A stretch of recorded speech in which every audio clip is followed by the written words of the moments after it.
I hope you're well. I'm doing well, thank you. Yourself? I am also doing well. Well, this morning the Daily Graphic is quoting you that you granted an interview to them in which you revealed that 2,600 ECG containers have been retrieved or located at the ports. Give us a bit of exactly how was this done? How did you find these containers? Anyway, so first, let me thank you for the opportunity and good morning to your cherished listeners. So, if you recall, in December 2024, during the transition period, the previous administration provided information to the incoming government that about 3,000 containers of ECG were uncleared at the port. When the current energy minister took office, he was also briefed that ECG had about 2,500 containers. Because of the discrepancies in the figures, the minister took it upon himself to go to the port.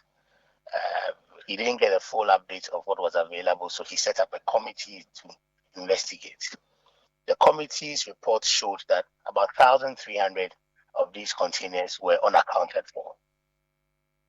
Because of that, the government set up a committee uh, together with National Security, Ministry of Transport, the Port Authority here to investigate the matter.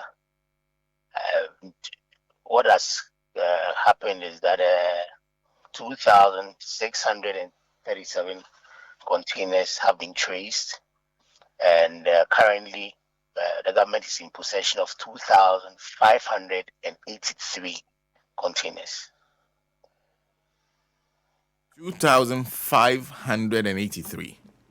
Yes. What makes up for the difference? Because you said 2,637 has been traced.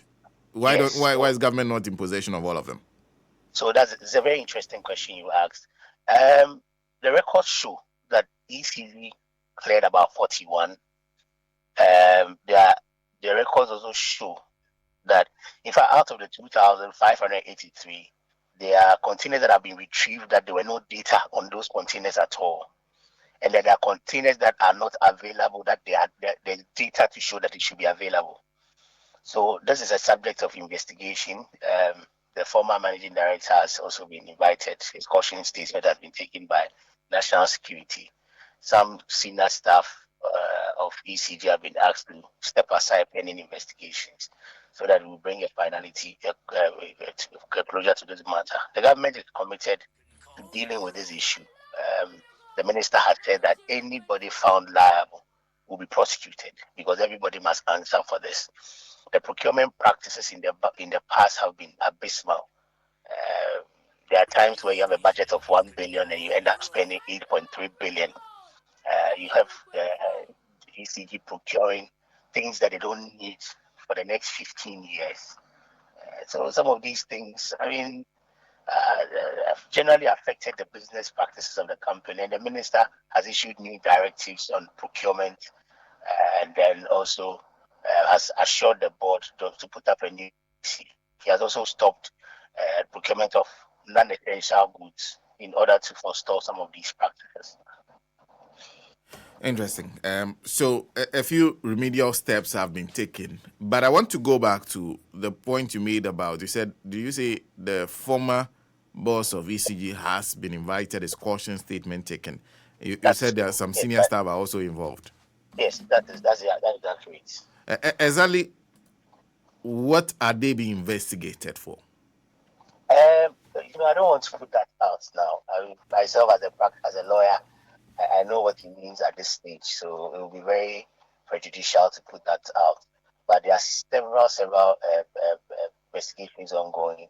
Even from this interview, I've mentioned procurement practices, the fact that you have relocate some of these containers, and then the circumstances with which we relocated some of them. So the number of reasons why they are being investigated.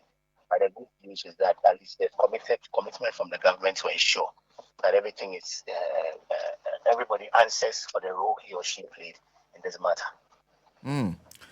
Then there's a point where did you say there were some containers that clearly belong to the ECD, but there was no data? available on them? Yes. There were containers that there were no data, and all these things are like it comes down to the practice. Because as a company, you should have data for what you've imported or what you've purchased. It's not even proper for a company like ECG to procure goods and then to deliver the goods sitting at what's the name, the ports. It's not proper to a tune of 5,000, 2,500 containers. I mean, it's to say the least bizarre. But like I said, these are what the investigations will unravel.